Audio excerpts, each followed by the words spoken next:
He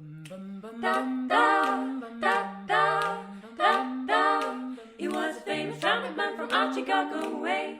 He had a boogie style that no one else could play. He was the top man on his craft. But then his number came up and now it's gone with the draft. He's in the army now, a blowing reveille. He's the boogie woogie bugle boy of Company B. They made him blow a bugle for his Uncle Sam. It really brought him down because he could not jam. The captain seemed to understand, because the next day the cap went out and drafted a band. And now the company jumps when he was reveille. He's the boogie woogie bugle boy of Company B. A toot, a toot, a tootly-eyed toot, he blows an A to the bar. In boogie rhythm, he can't blow no unless the bass and guitar is playing with him. And now the company jumps when he was reveille. He's the boogie woogie bugle boy of Company B. Da-da-da. He was the boogie woogie bugle boy of Company B. And when he played boogie woogie bugle, he was busy as a bee. And when he played, he made the company jump into the bar. He's the boogie woogie bugle boy of Company B. Do-do-do-do-liana, do-liana, do-do. He blows A to the bar. He can't blow no less the bass and guitar is playing with him. Now the company jumps when he was reveille. He's the boogie woogie bugle boy of Company B. He puts the boys to sleep at boogie every night and wakes them up the same way in the early bright. They clap their hands and stomp their feet because they know how he plays. When someone gives him a beat, he really breaks it up when he was reveille. He's the boogie woogie bugle boy of Company B. Da da da da da da da da da da da da.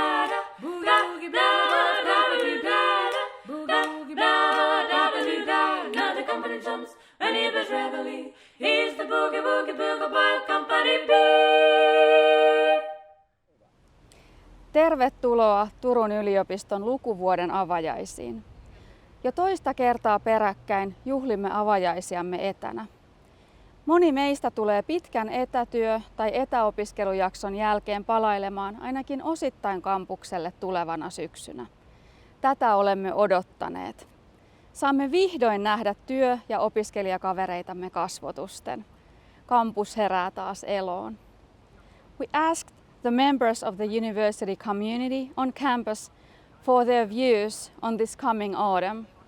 What the work and student community means to them after the exceptional circumstances, what aspects of their community they have been missing, and what kind of plans they have made together for this autumn.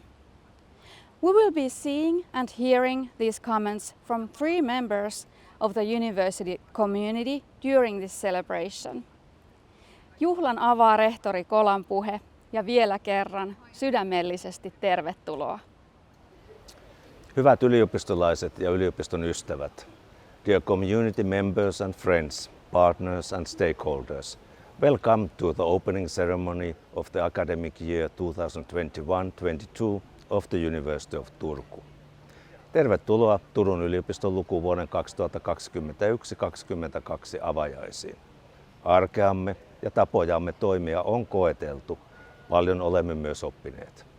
Kokemamme poikkeukselliset ajat ovat nostaneet jo aiemmin tärkeäksi painotukseksi valitsemamme yhteisöllisyyden entistä merkityksellisemmäksi.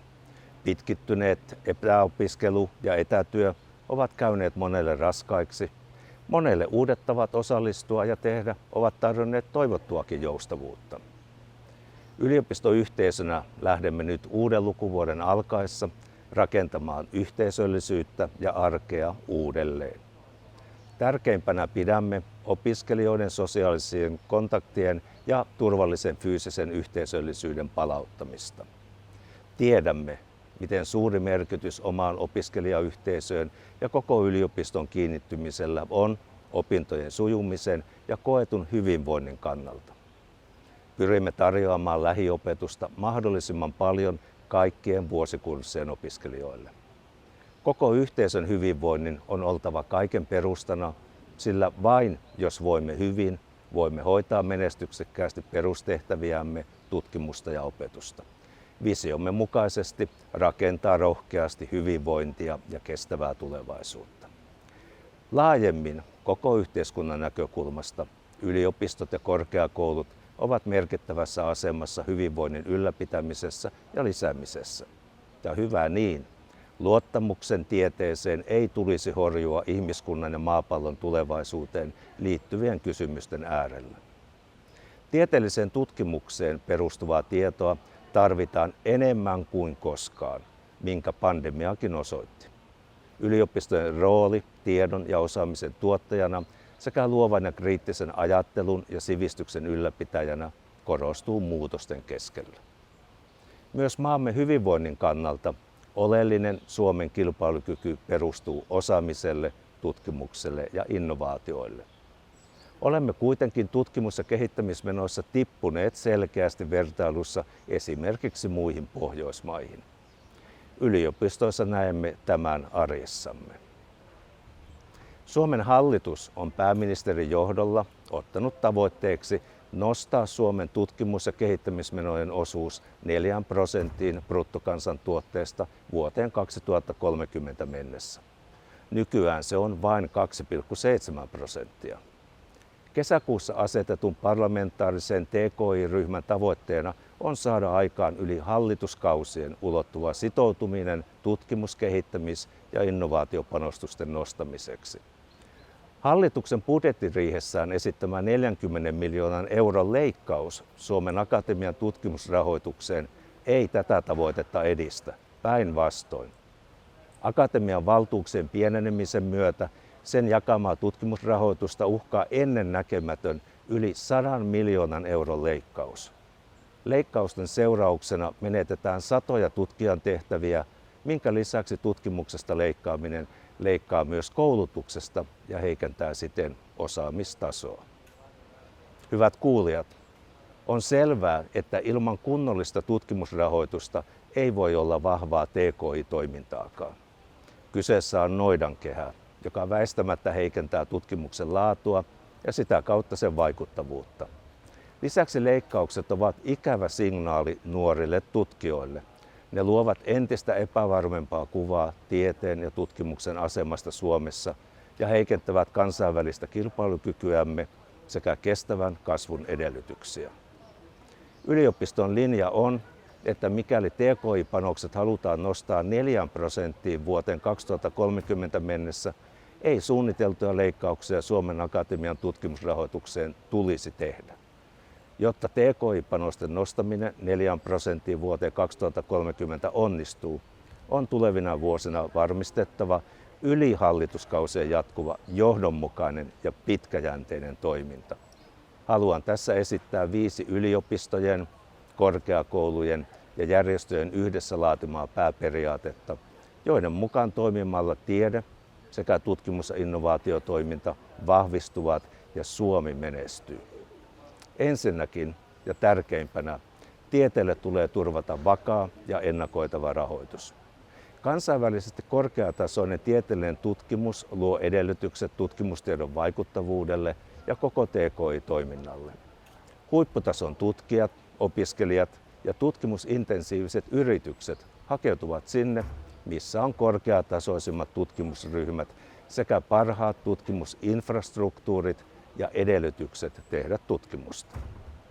Tämä on tärkeää myös meille alueellisesti. Vahva yliopisto vahvistaa alueensa kansainvälistä vetovoimaa. Toiseksi, Suomessa on panostettava vahvaan ja monipuoliseen tutkimus-, kehittämis- ja innovaatiojärjestelmään, jotta kykenemme tuottamaan tutkimusta, innovaatioita ja osaajia työelämän ja yhteiskunnan tarpeisiin. Tässäkin alueelliset TKI-ekosysteemit ovat avainasemassa.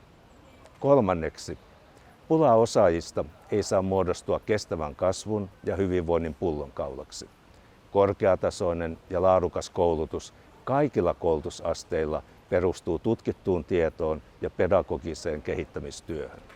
TKI-toiminta, tutkintotavoitteiden nosto ja jatkuva oppiminen muodostavat kokonaisuuden, jonka osat eivät saa kilpailla resursseista keskenään. On tärkeää, että me yliopistossa pystymme kouluttamaan opettajia, tutkimaan oppimista ja kehittämään opetusta. Meillä on myös tärkeä rooli jo hankitun osaamisen täydentämisessä tarjoamalla esimerkiksi kysyttyjä eri alojen erikoistumiskoulutuksia. Neljänneksi, Suomalaiset korkeakoulut ja järjestöt linjaavat, että tutkimus-, kehittämis- ja innovaatiopolitiikan ja rahoituksen pitää painottaa laatua, ja sen tulee mahdollistaa erilaiset tutkimussuunnat. Parhaat ratkaisut ja tärkeät alat eivät ole ennalta julkisten rahoittajien ja poliittisten päättäjien tiedossa. Turun yliopisto on laaja-alaisesti monitieteinen yliopisto. Tarvitsemme mahdollisuuksia luoda rajoja rikkovia yhdistelmiä ja uusia avauksia. Tätä työtä tehdään tutkimuksen ja koulutuksen temaattisissa kokonaisuuksissamme, jotka edistävät kestävää kehitystä, tutkittuun tietoon perustuvaa päätöksentekoa, osaamisen vieteä ja muuta tutkimuksen vaikuttavuutta yhteiskunnassa. 5. tavoite koskee rahoitusinstrumentteja ja TKI-politiikkalinjauksia, joiden pitää tukea TKI-toimijoiden monipuolisia kumppanuuksia. Yhteistyön on oltava mahdollista niin PK-yritysten kuin globaalien toimijoiden kanssa. Instrumenttien ja linjausten valmisteluun tulisi vahvasti osallistaa TKI-toimijoita. Meidän tavoitteemme on työskennellä kumppaneidemme kanssa yhä pitkäjänteisemmin ja tavoitteellisemmin. Monipuolisinta ja syvintä yhteistyö on strategisten kumppaniemme Bayerin ja Mayerin kanssa, mutta samoja periaatteita noudatamme kaikkien kumppaniemme kanssa. Todellinen vaikuttavuus vaatii sitä, että tutkimuksen tulokset viedään käytäntöön. Kumppanuudet luovat mahdollisuuksia uusien innovaatioiden syntymiselle ja kaupallistamiselle sekä liiketoiminnan kehittämiselle. Totesin aiemmin, että huipputason tutkijat, opiskelijat ja tutkimusintensiiviset yritykset hakeutuvat sinne, missä on korkeatasoisimmat tutkimusryhmät sekä parhaat tutkimusinfrastruktuurit ja edellytykset tehdä tutkimusta. Tämä pätee sekä Suomeen maana että meihin yliopistona. Me tarvitsemme resursseja, jotta pystymme jatkuvasti kehittymään kansainvälisesti kiinnostavana kumppanina ja houkuttelevana paikkana tehdä tutkimusta. Tarvitsemme myös pitovoimaa, kun haluamme, että parhaat osaajat myös jäävät meille. Tässä alueellinen yhteistyö esimerkiksi kaupungin, muiden korkeakoulujen, työnantajien ja elinkeinoelämän kanssa on äärimmäisen tärkeää. Hyvät kuulijat, haluan nostaa esiin myös kiertovoiman merkityksen tässä yhteydessä. Emme saa nimittäin unohtaa sitä, miten tärkeää on, että niin yliopistoista kuin muualta yhteiskunnasta lähdetään ulkomaille luomaan verkostoja ja vaikuttamaan siihen, miten houkuttelevana vaihtoehtona Suomi ja Turku sekä suomalaiset yliopistot ja Turun yliopisto nähdään. Kilpailu parhaista osaajista on todella kovaa ja meidän on tehtävä enemmän ja parempaa työtä kuin tunnetumpien maiden, kaupunkien ja yliopistojen. Jos meillä ei ole kiertovoimaa, en usko, että meillä on veto- tai pitovoimaakaan. Meillä on paljon hyvää, inspiraatiota, ennakkoluulottomuutta, huippuosaamista, vahva yliopistoyhteisö ja alueellinen yhteistyö. Voimme olla tästä ja paljosta muusta ylpeitä ja iloisia. Annetaan sen näkyä myös muille. Toivotan teille kaikille iloa ja innostusta uuteen lukuvuoteen. We have many great things to offer: inspiration, broad-mindedness, top expertise, a strong university community and close regional collaboration. We can be proud and happy of what we are able of. Let's show our strengths to the world. I wish you all an exciting and inspiring new academic year. My work community means a lot to me here. It's the reason why I'm in Finland, and they help me develop my ideas a lot and also to understand life here a lot better. Corona affected my work in the sense that it disrupted a lot of things. It stopped me traveling for work. I could also not travel as much as before to see friends and family. This can lead to a little bit of isolation. So there are some negative things that Corona can bring, but also there are maybe some positive. So for example, there is a chance to reflect on things that maybe you don't have time to think about normally. Also, it gives a sense of solidarity as everybody is going through this situation together. I suppose finally there's a sense of gratitude as well. Finland has coped with this crisis in a way that's in many ways the best in Europe, so I feel very lucky to be here. The effects of corona may be overcome. They may not be here to stay forever due to medical advances, and people tend to get used to changes and new things in their lives. However, I think that the situation has made a lot of things that were already developing, it has brought them forward. So people will be perhaps using computers and working from home maybe a lot more than before, because that was the direction we were going in. One thing that concerns me maybe is that the cost of the crisis and the pressures on the economies of Europe may mean that areas such as academia and especially the humanities may suffer in the long term. And I know a lot of colleagues have been concerned about their academic futures and questioning things. But of course this is a wonderful time for renewal, and this means that we can develop new ideas and new approaches to the world in front of us. I suppose I miss the number of people that used to be coming in. A few people are still coming in every day. We have a few coffees together, but I suppose it would be nice to have more people there. Of course, the pikkujoulut and the parties that we occasionally had, some social events, and we used to sing karaoke, so that was nice too. So I can't wait till all that comes back. I'm very lucky that my work community supported me very well during the period of these differences, these exceptions of Corona. They've always been in touch to ask me how I'm doing, and to be honest, they've been supporting me right since I came here 4 years ago. So they're wonderful. Archaeology is a great department to be in, a real sense of community, and there's always someone to listen to, anything that you want to ask, and to give you some good advice. Avajaisjuhlissamme on aina mukana tervehdyksiä Turun yliopiston ylioppilaskunnalta sekä henkilöstöjärjestöiltä. Ensimmäiseksi kuulemme tervehdyksen ylioppilaskunnan hallituksen puheenjohtajalta Alisa Wallstenilta, jonka jälkeen meille esiintyy lauluyhtye Aura kappaleella Ievan polkka. Mennäänpä kuuntelemaan. Mukavaa vuoden aloitusta jokaiselle yliopistoyhteisömme jäsenelle. On jälleen se aika vuodesta, kun saamme yhteisömme paljon uusia jäseniä. Uudet opiskelijat tuovat uusia näkökulmia ja ajatuksia koko yliopistolle. Itsekin muistan sen jännityksen muutaman vuoden takaa, kun koko upea elämänvaihe oli vielä täysin edessä.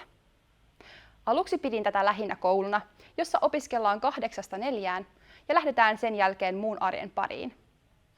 Pian minulle paljastui tuutoreiden johdattelemana, että yliopisto on oikeasti paljon muuta. Jo heti ensimmäisellä orientaatioviikolla tutustuimme opiskelijakulttuuriin. Sieltä poimin matkaan myös läheisimmät ystävät, jotka ovat varmasti mukanani läpi elämän. Heti ensimmäisellä viikolla luennoitsija totesi meidän opiskelijoiden sekä opettajien ja professorien olevan kollegoita. Akateeminen ikä vain vaihtelee. Ymmärsin, että yliopisto ei ole koulu, vaan akateeminen yhteisö, jossa uudet näkökulmat ovat tärkeitä ja vie tiedettä eteenpäin. Vuosien varrella hurahdin järjestötoimintaan, jossa ylläpidetään niin opiskelijoiden kuin koko yliopiston yhteisöllisyyttä. Löysin uusia harrastuksia harrastajärjestöistä ja sain suuren palon yhteisten asioiden eteenpäin viemiseen ainejärjestöstäni. Tyyllä on 150 järjestöä, jotka mahdollistavat monipuolisen toiminnan jokaiselle opiskelijalle. Opiskeluaika on elämän vaihe, jossa opitaan omasta itsestä, hankitaan elämänmittaisia ystäviä ja kehitytään luomaan tiedettä. Tärkeässä roolissa omalla polullani on ollut yliopistomme henkilöstö. Keskustelut ennen ja jälkeen luentojen, käytävällä vaihdetut sanat sekä vuorovaikutus opetushenkilökunnan kanssa pitkien laboratoriokertojen yhteydessä. Yhteisön kanssa saa jakaa ilot ja surut. Olemme eläneet jo 1,5 vuotta aikaa, jossa pitää uskaltaa soveltaa, sillä perinteiset tapahtumat ja toimintatavat eivät välttämättä näissä olosuhteissa toimi. Helpoin vaihtoehto moneen asiaan on tietysti perua kaikki ja toteuttaa opetus siellä, missä aita on matalin. Elämä Ilman yhteisöllisyyttä ei kantaisi pitkään. Yhteisöllisyys on tärkeä tekijä elämässä.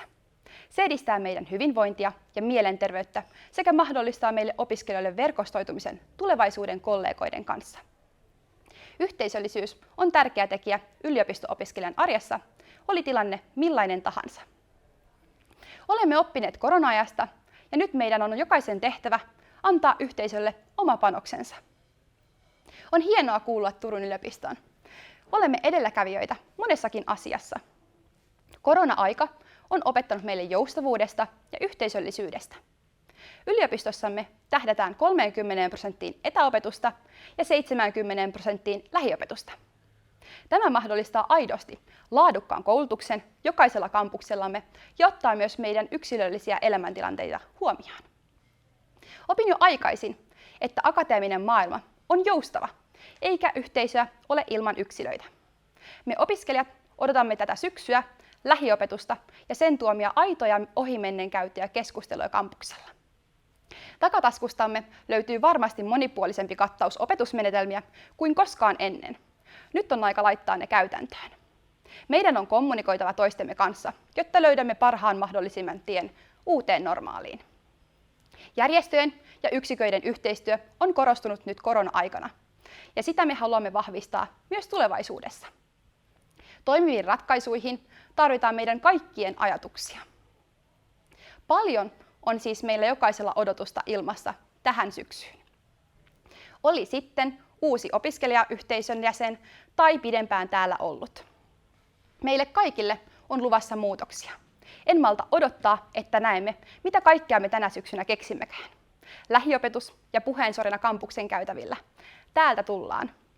Tähän loppuun haluan antaa koko yliopistoyhteisölle kalenterimuistiinpanon. TYY täyttää 100 vuotta vuonna 2022, mikä tarkoittaa, että sitä juhlitaan koko yhteisön kanssa. Olit sitten nykyinen opiskelija tai alumni. Ihanaa syksyä jokaiselle. Ensi vuonna sitten juhlitaan.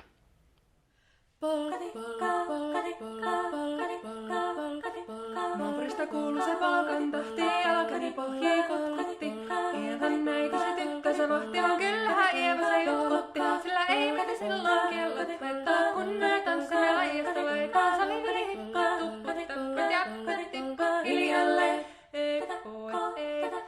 Ievan suu oli vehnäisellä, toimme se tonne toivotti. Pää oli märkänä jokaisella ja viulu se vonkoja voivotti. Ei tätä poikaa märkyys haittaa, sillä mun laskee laijasta laitaa. Salivili hipput, tupput, tapput ja äppeli tipput hiljalleen. Ievan äiti se kammarissa virsiä veisata nuijutti. Kun tämä poika naapurissa hännän tyttöä nuijutti. Eikä tätä poikoo hännät haittaa silloin kun laskee laijasta laitaan. Salivili hipput, tupput, tapput, tipput hiljalleen. Polkat saa eri pidä lanilla pojan teijä. Jakkaan saa edejä, ja nojakkaa. Ilipati, lääjäli toi jällä, pillan noja, dejan nojakkaa. Siellä oli jyskää soiteli, jätkää sainani kerran jätkyttää. Kotiin jäntini ankesi, ei tää helpoja altaa nykyttee. Minä sanoin Ievalle, mitäpä se haittaa, laskemaan vielä hilajasta laitaan. Salivili hipput, tupput, tapput ja äppyt, tipput hiljalleen. Muorillisän, jota tukkii suusen rukkasen terveyttä stattumaan. Terveyden pääset kun korjuus ja määt sitä morjuusmakkaamaan. Saa ei tätä poikaa kuakko ja äppi laijasta laittaa. Salivili hipput, tupput, tapput ja äppyt, tipput hiljalleen. Sen minä sanoin, jota purra pitää, ei mua niivoa nielasta. Suot mennä ite vaikka lännestä ittä, vaan minä en luovu Ievasta. Sillä ei tätä poikoo kainuus haittaa, silloin kun tanssii laijasta laitaan. Salivili hipput, tupput, tapput ja äppyt, tipput hiljalleen.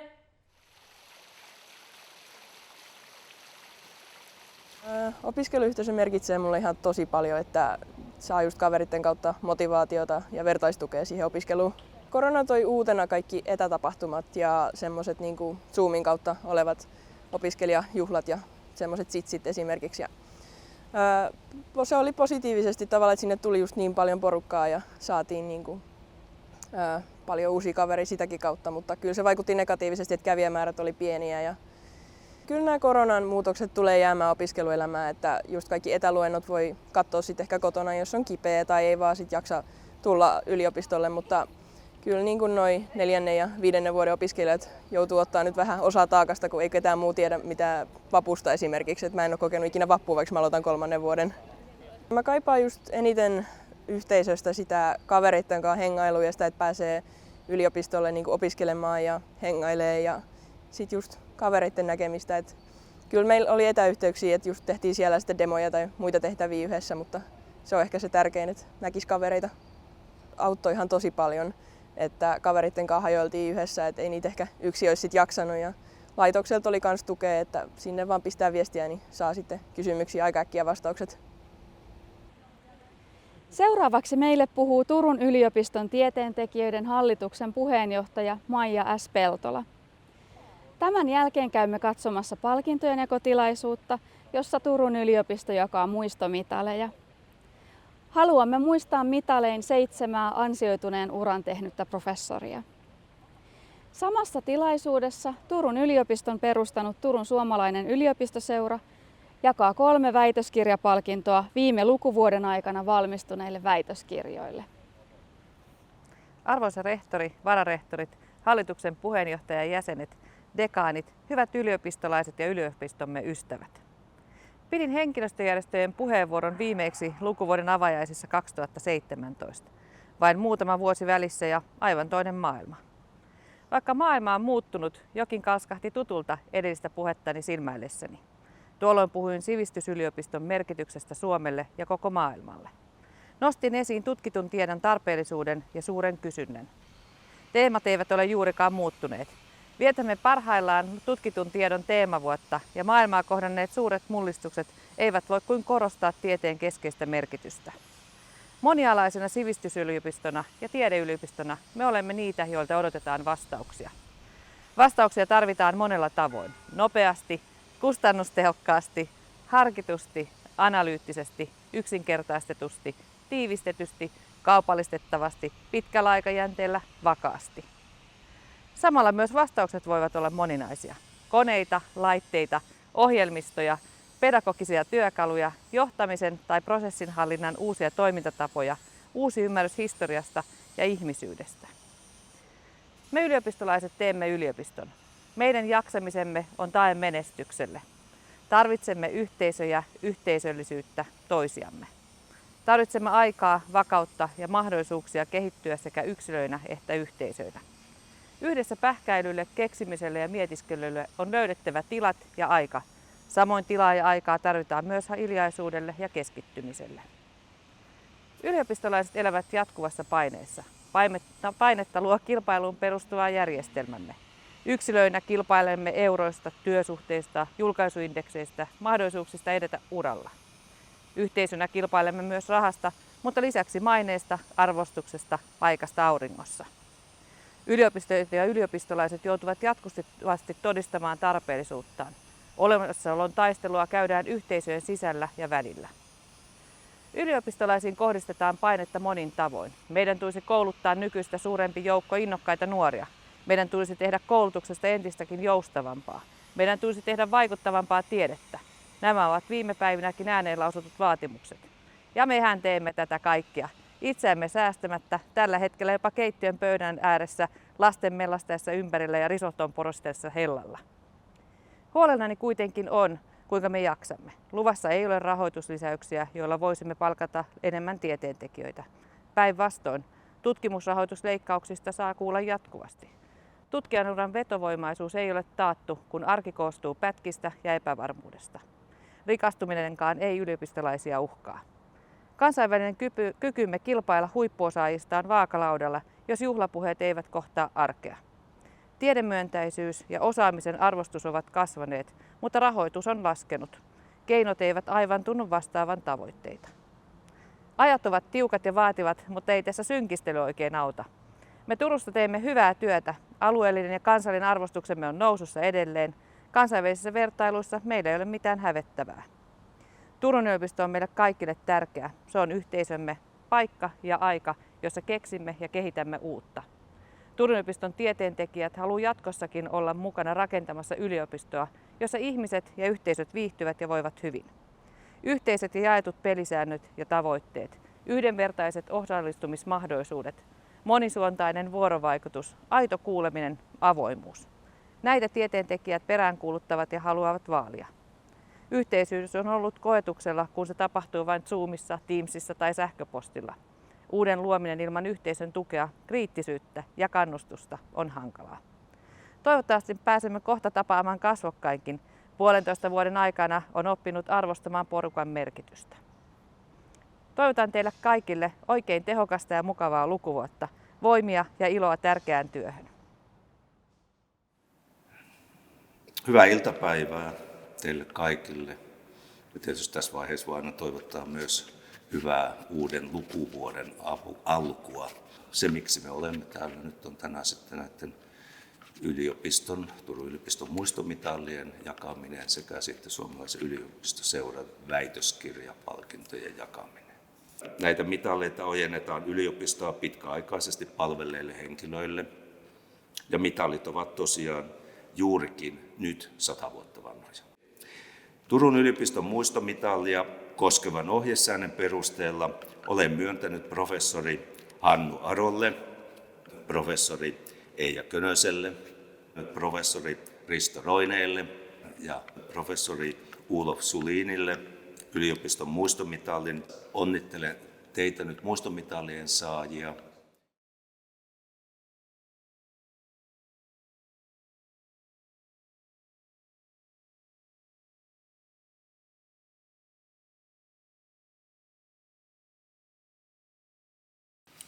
No niin, arvoisa rehtori, hyvä yliopistoväki. On ilo ja kunnia olla täällä edustamassa Turun suomalaista yliopistoseuraa yliopiston avajaispäivänä. Tänä päivänä yliopistoseuran rooli on ennen kaikkea tukea yliopistolla tehtävää tiedettä. Ja se, miten me se tehdään, on käytännössä niin, että me jaetaan näitä väitöskirjapalkintoja sekä sitten tuetaan perustutkinto-opiskelijoita apurahoin.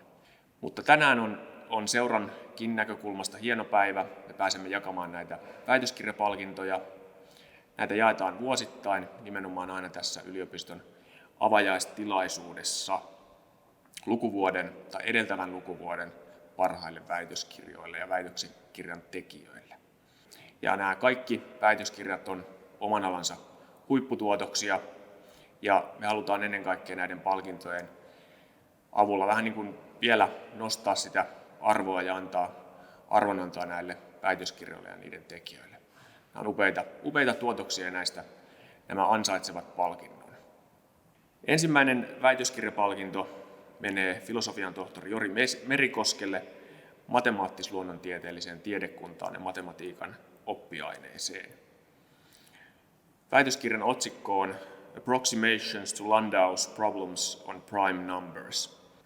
Toinen väitöskirjapalkinto menee oikeustieteiden tohtori Mirka Kuismalle oikeustieteelliseen tiedekuntaan. Kuisman väitöskirjan otsikko on Confronting Realities with the Legal Rule on Why and How the European Court of Justice Changes its Mind. Ja vielä lopuksi oikein paljon onnea teille kaikille väitöskirjapalkinnon saajille. Kiitoksia.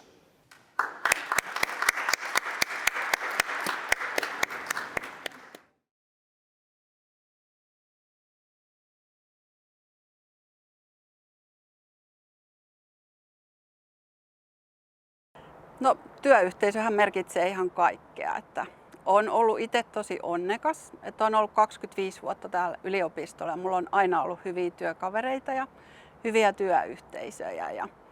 Ja se tuo semmoista voimaa siihen arkeen ja jaksamista. Ja esimiehen tuki ja luottamus siihen, että se työ sujuu, niin se on myös tosi tärkeää, että siitä tulee semmoinen tosi kiva olo.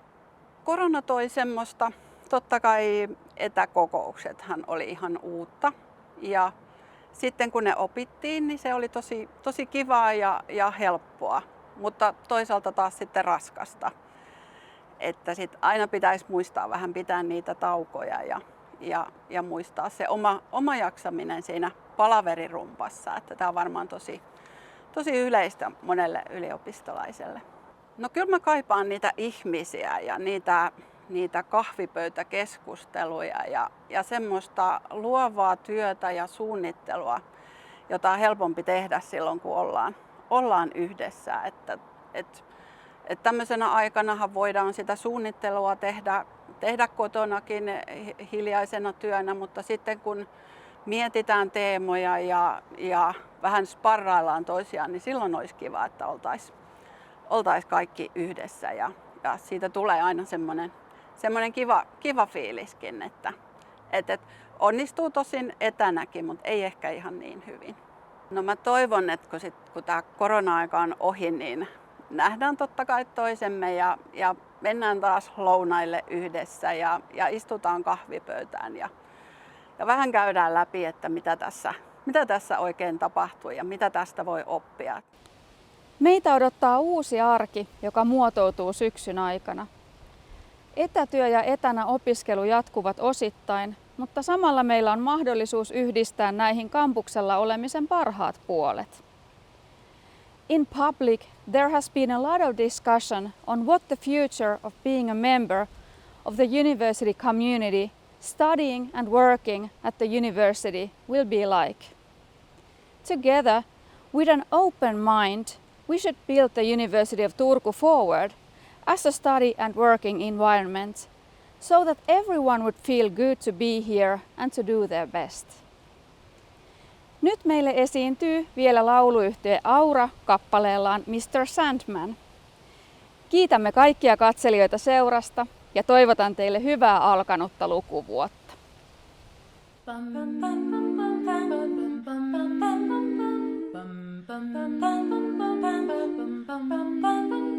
Mr. Sandman, bring me a dream. Make him the cutest that I've ever seen. Give him 2 lips like roses in clover. And then that his lonesome nights are over. Sandman, I'm so alone. Don't have nobody to call my own. So please turn on your magic beam. Mr. Sandman, bring me a dream.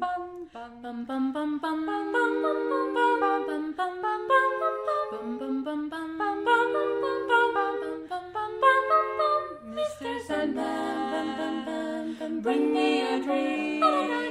Make him the cutest that I've ever seen. Give him the word that I'm not a rover. And tell him that his lonesome nights are over. Sandman, Mr. Sandman, she's so alone. Don't have nobody to call my own. But so please turn on your magic beam. Mr. Sandman, bring me a dream.